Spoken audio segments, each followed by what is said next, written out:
Westbury. Situated west of the Johannesburg CBD, it is a home to many families, but also a haven for gangsterism and drug abuse. It is an area overrun by drugs and violence, and its community continues to live under dire circumstances. In this community, many children will have come into contact with drugs by the time they leave primary school, and 1 in 3 will have taken them. While the war on gangsterism is being tackled head-on, the war on drugs seems more and more like a lost cause. I don't know what happened for me to stop actually selling drugs. I can't put anything specific on it. Biblical, where it was the universe. But I think, obviously, seeing some of my friends that passed, my peers more or less in that age, I realized that I had a potential to go back to school and do something better with my life.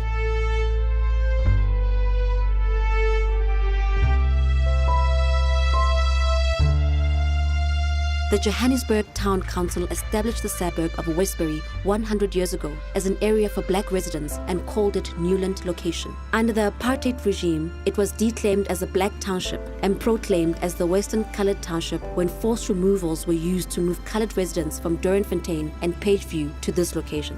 In 1967, it was named Westbury.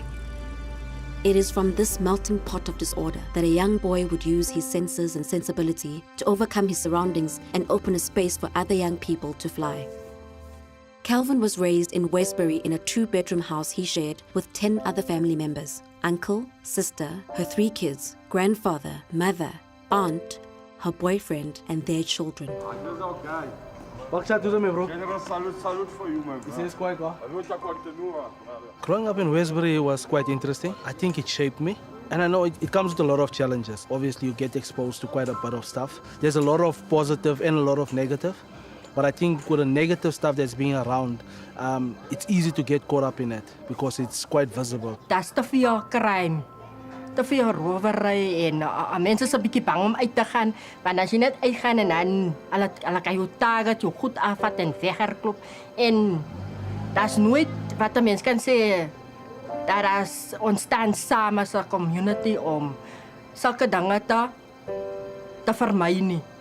Maar dan kyk in die oggende in mense is bang om werk toe te gaan. Jy moet werk toe gaan. As jy werk toe gaan, dan moet jy iemand hê wat saam met jou loop vir veiligheid, want ons is regtig veilig soos in nou se dae nie. These living conditions were not unique to Kelvin's family in this community. Escaping their reality at home, a lot of young people were exposed to an unsavory lifestyle which proved to be unhealthy for them. Growing up in Westbury, Kelvin and his peers didn't have many role models from the community. Most of the successful people had made it out. Crime seemed to be the only solution out of poverty. It was alcoholism, being exposed to dagga, drugs. I think those were the things that we all get exposed to. And because it's so close in a vicinity, a lot of youngsters get caught up in it.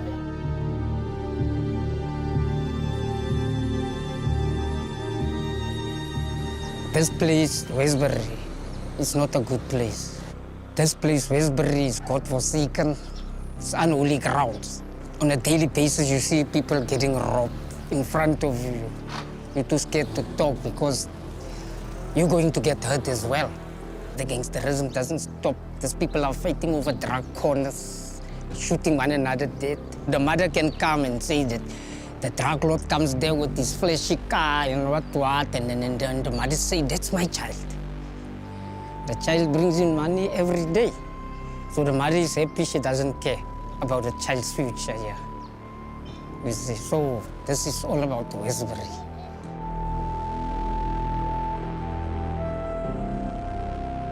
Like Henry, Kelvin was not interested in school at the time.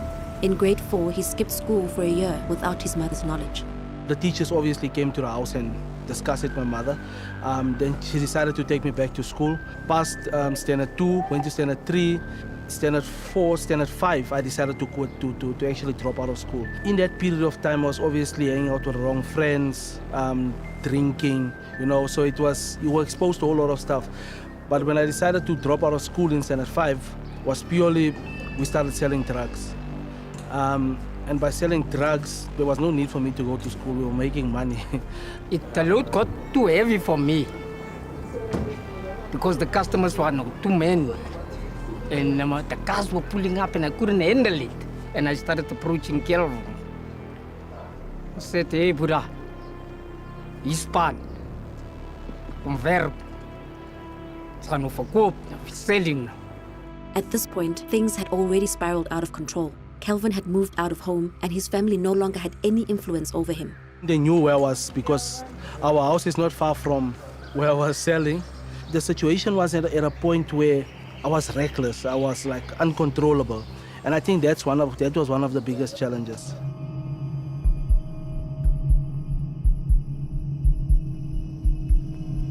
There was this one cop, he used to chase us a lot. His name was Bastain. So my grandfather always used to hang out on this by the fence. And as I pull up, the cop says, "Sir, do you know this young man?" And my grandfather said, "Yeah, he is selling drugs. Just take him." Dit was 'n bietjie stout van hom want ons het hom nie so groot geleer nie, maar want toe het my pa hom 'n bietjie vasgevat en 'n bietjie gesê nee, dit is die lewe. Dit is nie 'n lewe daar nie. Fortunately, no drugs were found on him, so no arrests could be made. This was a lucky escape for the 11-year-old. However, this potential pitfall did not deter him. After all, he was making an income averaging at 2,000 rand a month. A lot of money for an 11-year-old. Wat was die zeker, Sandra? One of the family members he would offer some monetary assistance to was his sister. Hy het my baie geld gegee. Om die waarheid te sê, dit sal 5,000 gewees het. Die helfte moes hy nooit weer teruggegee het, want hy het dit nie vir homself verkoop nie, hy het dit vir iemand verkoop. So die helfte, dan het hy my altyd gesê, asseblief hou vir my hierdie porsie, maar die porsie kan jy gebruik. Soos sê 2,500 en in die tyd was dit vir my baie gewees. Ek het dit meestal net gebruik op kos en om vir hom te voorsien en dit wat hy nodig het, soos klere en so voort. Maar meestal het ek dit net gebruik vir kos, want ek het tans ook gewerk, want hy wil graag my ma gehelp het en my oupa gehelp het. Dit is waarvoor ek maar die geld meestal gebruik het. Maar my ouers het nie daarvan geweet nie. As my oupa dit geweet het, hy sou dit nooit aanvaar het nie. Ek sal ook nie sê dit was reg geweest nie, maar dit was die enigste doeleinde waarvoor ek het regtig gebruik het. Ek het dit nie vir myself gebruik nie. At this point, Kelvin was staying at a friend's house, and apart from spending the money on life's necessities such as food, Kelvin and his friends would spend most of it on flashy clothes. School was no longer an option. Life was too good. You're making money, you're buying expensive clothes, you're dressing up. You know, it's all those little things that keep you in there. So I think while it's good, you don't want to stop. All Stars, your Oshkosh, Dangri, you know. And the guy that was selling for loved his clothes as well, you know. So it was about making a statement on weekends. Buy your own alcohol, you know. You're a man of the moment, you're sitting with money.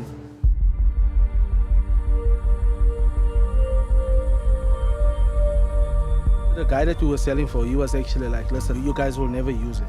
So I think with Henny as well, I think because he's older than me, so I think he was also like, guys, this is not something that we can consume. If they start with a dag, they get that feeling that, you know, and then they change, they go to Mendrex, then they go to cocaine, cat, and after cat, then it's crystal meth, glass, then they go there, you see, and then afterwards, there's no end. After a year in the street corners of Westbury and staying at a friend's house, Kelvin decided that this life was no longer for him.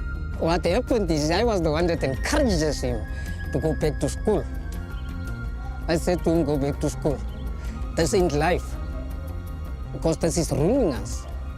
Kelvin was still young. I said to myself, I took him and made him do this. So it's my responsibility to let him go back. This decision also meant that Kelvin had to find a new place to stay. This is when he heard of the community church that took in troubled boys such as him, but it came at a cost. Living at the church came with conditions. Each boy was assigned a daily chore. Kelvin's designated chore was in the kitchen. He was responsible for cooking for the boys, and it was also compulsory to attend school. At night time, after church or so, we would have a little Bible study with them, teach them the word, and sometimes we would teach them, you know, skills. We taught them how to cook. Kelvin was the one that was always inquisitive, you know, and I always asked him sometimes to peel the potatoes, to clean the vegetables, and I taught him, you know, basic stuff like cooking rice and the meat and things. And then when I left for Bible school, he had to automatically take over, and that is where he developed his skills. I had to cook for 20 guys every day. So after school, come back. And it wasn't spectacular meals, it was fairly basic meals, you know. And that was a nice thing, so I didn't have to do dishes, I didn't have to clean, just make sure I cook after school. Back at school and being the cook at the church, Kelvin discovered his love for the culinary. I don't think I was the best chef at that point in time. Didn't know a lot. Just I had to do it because it was my chores. About 2-3 years into that, I realized that I'm actually good at it. I can pursue it as a career. And that's how I started working towards becoming a chef. Kelvin discovered his passion for food, but lacking funds to go to a culinary school, he found a job as a data capturer. His entrepreneurial spirit kicked in when he also baked and sold cakes in Westbury over the weekend. All of this to save money for his higher education. I had to basically find a job, save the money for 6 months, and I got myself into Parktown College. And Parktown College basically was a hospitality management course that I did. I paid for my school fees, but I didn't know I'm gonna survive. So one of the things, I started baking cakes, selling cakes.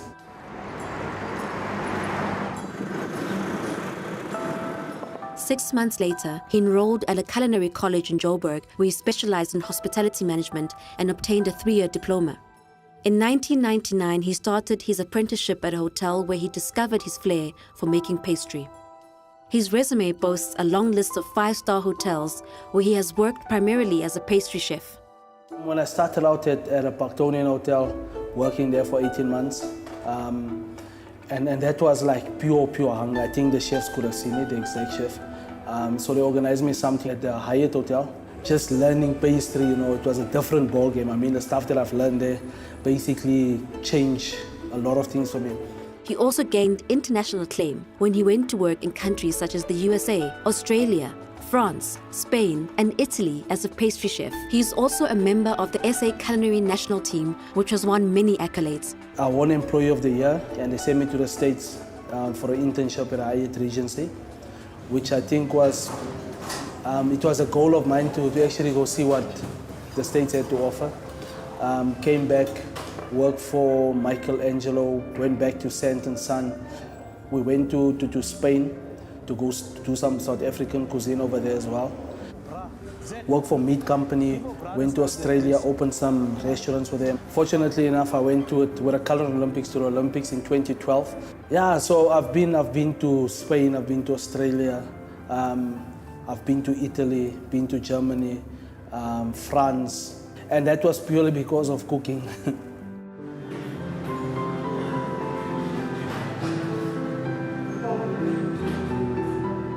After 5 years of climbing ladders in all the top kitchens and building a name for himself abroad, it was now time to start his own business, which is a small culinary school and catering company in Maboneng. And who better to venture on this path with than his wife, Jolene? I've always loved food. Growing up, I've always been in the kitchen. I was raised by my granny, so she taught me all the ins and outs of cooking.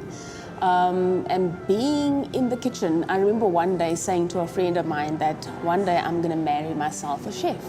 I met Kelvin a few years later, and we were friends for a while. For about 5-6 years, we were very good friends.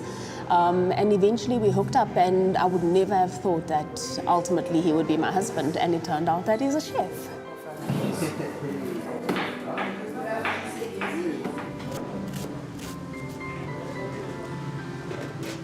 So when Kelvin and I started dating, or just when we got married, we did catering and wedding cakes and so forth alongside our permanent jobs.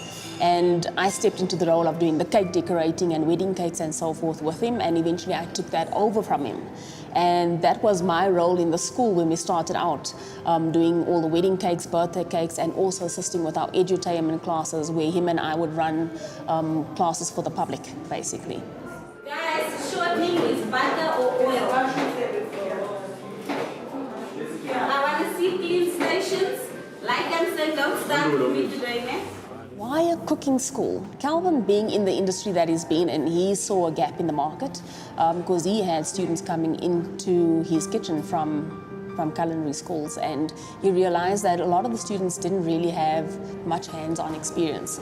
So he thought that, to make a difference, he would obviously need to offer something where the kids would be more hands-on, so that when they do eventually go into industry, they would understand what they're getting themselves into.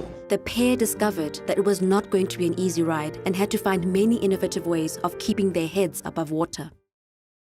There's a saying, an entrepreneur tends to bite off a little more than he can chew, hoping he'll quickly learn how to chew it. Kelvin and Jarlene were about to find out just how much they had bitten off.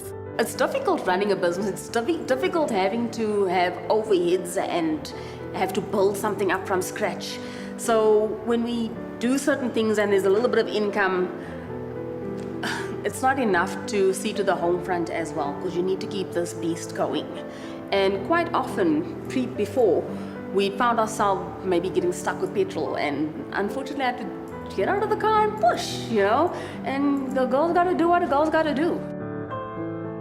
Over the years, Jarlene and Kelvin have successfully built the Johannesburg Culinary and Pastry School, which offers short courses in cooking, baking, pastry, chocolate and wine to aspiring chefs.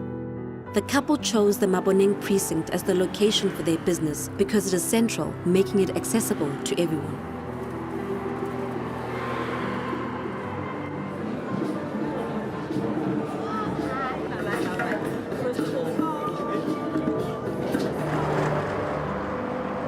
Their coffee shop, Cinnamon, is an extension of the school, and it helps with offering employment, giving people a chance to prove themselves.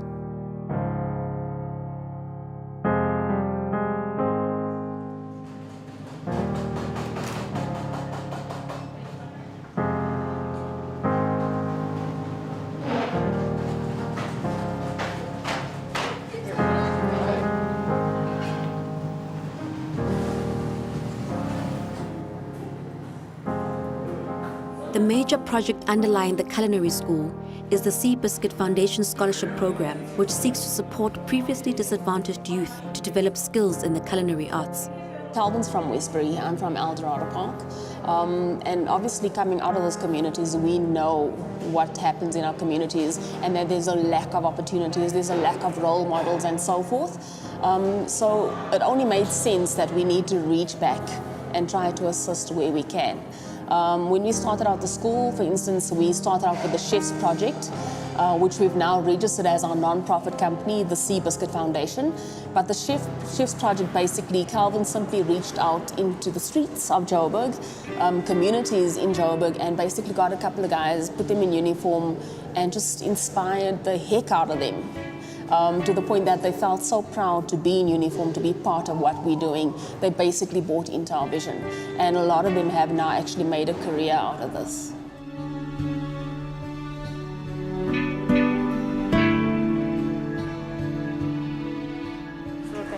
Yeah, because now I'm a food handler.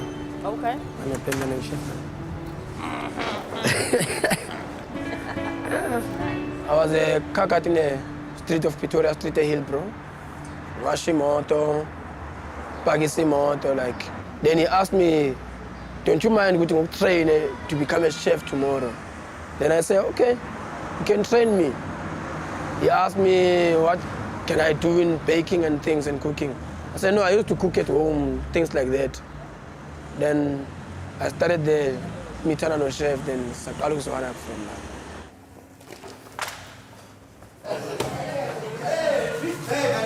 Zach, please. You see, you're making noise now. You come in and you're making noise. What are you doing? I need to put you. What are you doing right now? My name here is normally it's chef, but I don't have a problem if people call me Kelvin. I don't have title issues. Can you just put us away there, please? That table is Dermakar. Cinnamon. The name actually comes from. I love Cook Sisters. You know, I grew up in a colored community. On a Sunday we eat Cook Sisters, and I see this young man is just busy making them. It's something that we used to eat on a Sunday morning, and I said, why must we only eat it on a Sunday? We can eat it right through the week. So I think that's where my love for cinnamon comes in. So this must get into a bowl like it. You mustn't put it here. You look here, veggies and that stuff. No, Capello. From this foundation, I've benefited many things in it. More skills, more experience kuyo ngokuthi indaba zami zokupheka. Ama opportunities they came now ngezinto eziningi ukuthi since nginaleyo experience so kuba nama opportunities amaningi ngaphandle maybe abaningi abafuna ngibaphekele ezindlini just to see how my skills and knowledge has been become ngokujoya nje ngaphakathi kwayo. I used to stay in a children's home and I was part of this foundation and now I've done lots with them and I actually stay by myself now. I pay my own rent. I can literally stand on my feet through the Sea Biscuit Foundation. I've been to London. I've worked at the Ritz Hotel of London, which is like the leading hotel in the world. It's such a great foundation for me because they're helping people who can't afford certain stuff and they do paying my school fees, which is, I'm so grateful for that. And you know, I'm doing what I love. I'm cooking, I'm discovering a lot of stuff and I love it. My favorite food what I learned best is the seafood platter. The seafood platter, I can do it. Ngilele ngivuka. If you can tell me, you ask me the ingredient, I can give you mvuga, I can take. So my favorite meal to prepare is lemon crema on a sable ginger biscuit with some champagne jelly. It's like the exquisite thing that I love to do at the moment. Yeah, so I do it at work, at home, for my friends. It's like top notch. J'aime beaucoup la nourriture parce que nous tous on doit manger et on doit explorer de nouvelles cuisines et tout. So yeah, c'est ma passion et puis la nourriture c'est la nourriture, hein? Yeah. With only 6 years in the business of making a difference one apron at a time, Sea Biscuit has had a tremendous impact in the lives of its beneficiaries. However, Kelvin still envisions room for growth. Did I achieve my goal? I think changing our mindsets, that we achieved. Running a sustainable business, that we achieved. Where we want to be, not yet. There's obviously there's a few challenges that we need to overcome. And I think I'm in for a long haul. So I think maybe in the next 5 years, we still want to grow. I think that is who I am. I don't like to be stagnant. So creating something bigger than ourselves, I don't think we'll ever achieve that goal right now.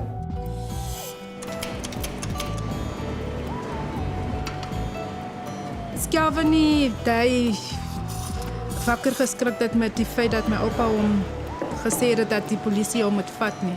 Ek weet regtig nie waar sou hy gewees het in hierdie tyd en uur nie. Maar ek glo in my binneste met die goeie mens wat hy altyd was. Hy het altyd hy gehad om mense te help. En soos ek nou kan sien, hy het altyd hy binne om mense te help. Ek glo hy sal regtig weggebreek dit van dit af, want dit is nie wie hy was nie.